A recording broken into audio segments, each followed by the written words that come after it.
പെയിനുണ്ടോ? ചെറിയ പെയിനുണ്ട്.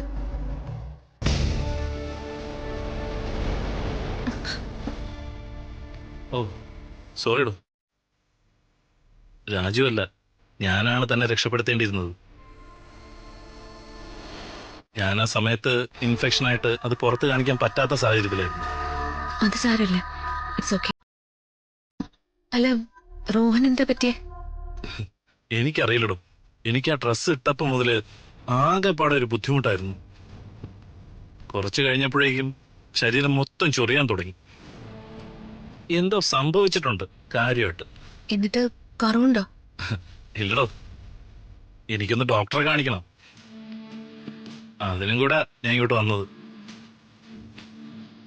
ഞാൻ ഡോക്ടറെ കാണിക്കുമ്പോ ഹൃദയം കൂടെ കാണിക്കാന്ന് കരുതി. എന്നെ എന്തിനാ ഡോക്ടറിനെ കാണിക്കുന്നത്?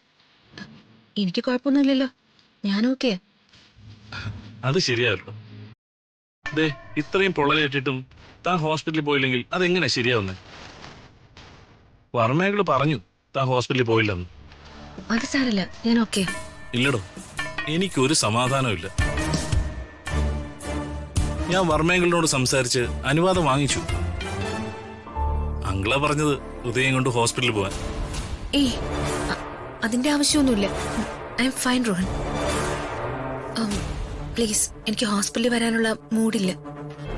എനിക്കറിയാം താൻ ഇങ്ങനെ പറയൂന്ന്. അതുകൊണ്ടാ ഞാൻ അങ്കിളിനോട് സംസാരിച്ച് അനുവാദം വാങ്ങിച്ചത്. ഇനിയിപ്പോ ഋതിക വന്നില്ലെങ്കിൽ അങ്കിളിനൊരു ബുദ്ധിമുട്ടാവും. ദൈവമേ, ഇവൻ എന്നെ വിടുന്ന ലക്ഷണമില്ലല്ലോ. ഇവനിങ്ങനെ പുറകെ കൂടിയിരിക്കുകയാണല്ലോ.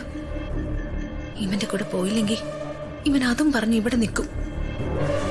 ശരിയാവില്ല, ഇവന്റെ കൂടെ ഹോസ്പിറ്റലിൽ പോയേക്കാം. പക്ഷെ ഹോസ്പിറ്റലിൽ പോകുന്നത് രാജുവിനെ അറിയിക്കണമല്ലോ. അറിയിക്കാതിരുന്നാ ശരിയാവില്ല. രാജുവും കൂടെ അവിടെ ഉണ്ടെങ്കിലേ ശരിയാവുള്ളൂ. അല്ല, താനെന്താ ആലോചിക്കുന്നു? വേഗം റെഡിയാവ്. 5 minutes. ഞാൻ ഡ്രസ്സ് ഒന്ന് മാറ്റട്ടെ. ശരി, ഞാൻ പുറത്ത് വെയിറ്റ് ചെയ്യാം.